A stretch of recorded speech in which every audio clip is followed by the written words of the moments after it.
আসসালামু আলাইকুম। ওয়ালাইকুম আসসালাম। জি ভাই, আপনারা সবাই ভালো আছেন? আলহামদুলিল্লাহ। হ্যাঁ, আমিও ভালো আছি। আজকে তারিখটা একটু আগেই বলি, 30/3/2023। আমরা আজকে মাঠ দেখতে আসলাম শহীদুল ভাইয়ের জমি। এর আগেও 2 দিন না একদিন আসছিলাম ভাই, জি একদিন এসেছি। একদিন আসছিলাম। তো যাই হোক, আমার কথা আমি বলে দিই যে আপনার ভোটটা কিন্তু প্রথমে দেখে আমার খুব পছন্দ হচ্ছে যে মোটা সাইজগুলো মোটার সংখ্যায় বেশি। জি। আপনি কি দিয়েছেন এখন বিস্তারিত আপনি একটু বলবেন। আসসালামু আলাইকুম ভাই। ওয়ালাইকুম আসসালাম। একটু আপনার নাম বলে পরিচয় দিয়ে আপনি বলেন যে আসলে কি ভোটটা করছেন একটু বলেন। আমার নাম শহীদুল ইসলাম, হুম। বাড়ি গোষ্ঠী বিহার। জি। আমার আব্বার নাম শমশের লস্কর। জি আমি এই যে যে জমিতে দাঁড়িয়ে আছি, এইটা হলো হাসান 55 ভুট্টা। জি হাসান পঞ্চান্ন ভোটটা আপনি কট্টক করেছেন ভাই? আমি করেছি প্রায় 2.5 বিঘা টিকা করেছি। 2.5 বিঘা টিকা করেছেন। মোট বীজ আমার কাছ থেকে কতটুকু নিয়েছেন আপনি? মোট বেতন 200 কেজি আছে। মানে দুই ভাই মিলে 200 কেজি প্রায় কাছাকাছি আর কি, 1 কেজি হয়তো কম কি বেশি। তো এখন বলেন যে আমাদের 200 কেজি মাল হয়েছে, তার ভিতরে এটা সরাসরি আপনার নিজস্ব জমি। আমরা ভুট্টাটা কাটার মতো হয়ে গেছে, তারপরেও আপনি বলছেন যে আমার নিয়ে যাওয়ার কোনো পথ নেই। পথ নেই। মানে মাঠের রাস্তা থেকে এটা প্রায় 1 কিলো মতো হয়ে যাবে, জি জি। যার ফলে আপনি কাটতে পারছেন না। কাটতে পারছি। এ আমি একটু আরশেদ ভাইকে বলতে চাচ্ছি যে ভাই, আপনার হাতে যে মুসা আছে, আপনার জমি তো 5-7 বিঘা জমি আছে, এরকম মুসা আছে তো আপনার জমিতে? এই আমার এত আচ্ছা, আমার আছে। তো এই যে মাটি আমাদের হলো ভালো একটু বেলে মাটি। আচ্ছা। আমারও বেলে মাটি, এটা হলো মেটাল মাটি। হ্যাঁ হ্যাঁ। এখন আমি এই কেন্দ্র সে ফলন হলো পারবে না, মানে আপনি পারবেন না? না পারা যাবে না। আচ্ছা ঠিক আছে। এটা হলো আর বলতে হবে। না সেটা ঠিক আছে, আপনি যেটা সঠিক সেটা বলবেন। জি। যেটা পারবেন না, আপনার মেলা চাষ, মেলা আপনি চাষ। সেভাবে খাদ্য দিতে পারেননি, আর শহীদুল ভাইয়ের মতন আপনি পারেননি, সেটাই আপনি বলবেন আমাকে তো।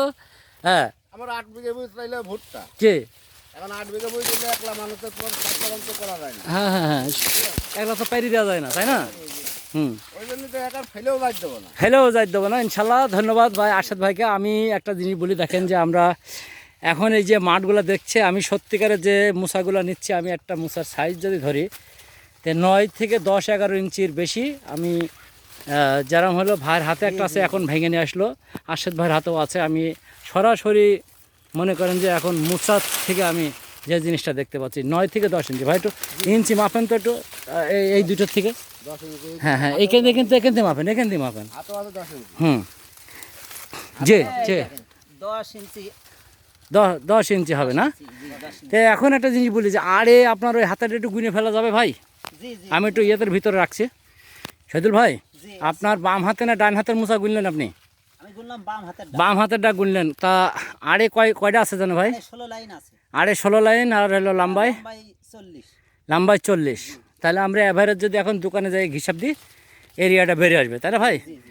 তো আমি আরশাদ ভাইকে বলছি যে আপনি একটু বলেন, আপনার হাতেটা তো চিকন মুসা, ভাড্ডার মুসা। আমরা সেকর মুসা, আমি হলো আড়ে বাড়িতে 14 আর দিকে বাড়িতে 43, 14 আর 43। সাড়ে 43। আচ্ছা। 43। ধন্যবাদ আরশাদ ভাইকে। সুজন, আমি একটু জিনিস বলি যে এই মুসাটা, তোমার হাতে যে মুসাটা আছে, এটা তো সর্বোচ্চ ছোটো মুসা, আমরা ধরে নিলাম। তো তুমি একটু উচ্চ করো, আমরা দেখতে পাচ্ছি না, কিন্তু আসলে ভিতরে সাংটা আমরা দেখতে চাই, যে ভিতরে সাংটা। হ্যাঁ, চিকন একটু আরশাদ ভাইয়ের কাছে দাও, একটু আরশাদ ভাই একটু ভালো করে একটু ঘুরিয়ে ফিরিয়ে দেখান। হ্যাঁ, যে ঘুরিয়ে চারিকোল ঘুরিয়ে দেখান যে আসলে, আর একটু নিচ করেন, হ্যাঁ এই পাশে নিচ করেন, আমি একটু আগে আসি যেহেতু দুই ভাইয়ের মাঝখানে। হ্যাঁ, একটু ঘুরান একটু। ভাই এলো ধুন্দা হলো চিকন আছে। হ্যাঁ, ধুন্দা ভিতরে রাকেশ কি চিকন? চিকন মানে না না মোটা? না না চিকন। আমি তো দেখছি মোটা, তা আপনি বলছেন সব ভুট্টা থেকে শিখা। সব ভুট্টা থেকে শিখা। সাপ ভেটা চেয়েছিলেন। ধন্যবাদ ভাই। আমি আসলে শহীদুল ভাই এত সুন্দর ভুট্টা তৈরি করার জন্য অনেক অনেক ধন্যবাদ। আর মুসা যে একটাও যে ছোট নেই, যার জন্য আর একটু বেশি করে ধন্যবাদ। কারণ হলো যে উনি ভিতরে ভিতরে কি দিয়েছে তা জানি না, মানে হয়তো গোপন কিছু দিয়েছে, তাই না ভাই? না না না, হ্যাঁ আমার এই ভুইতে বিঙ্গো দেওয়া আছে। হ্যাঁ।